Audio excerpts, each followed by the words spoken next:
ፕሪቶሪያ በመፈረሙ ምክንያት አኩርፎ ከኢትዮጵያ መንግስት ጋር የተጣላ ኃይል ጋር ተሰልፈህ ኢትዮጵያ መንግስት ምናልባት ማስወገድ የሚቻልበት እድል ካለ ብለህ መንቀጥቀጥ በጣም እኔም ማቃቸው የትግራይ ከፍተኛ ወታደራዊ ኃላፊዎች እንደዚህ አይነት ብለት እንደማይቀበሉ ታውቃለህ። የተወሰነ ከዚህ ግርግር የተጣባው በፍጹም የተረጋጋ ኢንቫይሮንመንት ተፈጠረ አደረገው የሚያስብ ግን ደግሞ ብዙ ሰው የማወናበድ አቅም ያለው ፋኖ ከፌደራል መንግስት ጋር ግጭት ውስጥ የገባው ፕሪቶሪያ ተፈረመ ብሎ ነው። ምንም ጥያቄ ነው።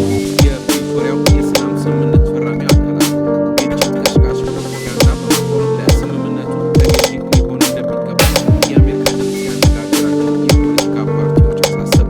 የአማራ ለዲሞክራሲና ለሉዓላዊነት ፓርቲ ሊቀመንበር አቶ አምዶም ገብረስላሴ ከቅርብ ጊዜ ወዲህ የፕሪቶሪያን ግጭት በዘላቂነት የማቆም የሰላም ስምምነት የፈረሙ አካላት ስምምነቱን የሚጻረር ግጭት ቀስቃሽ ፕሮፓጋንዳ እያደረጉ ነው ብለው በቅርቡ በብዙሃን መገናኛዎች የሚስተዋለው በመግለጫዎች መካሰስ ህዝብ ፋኖ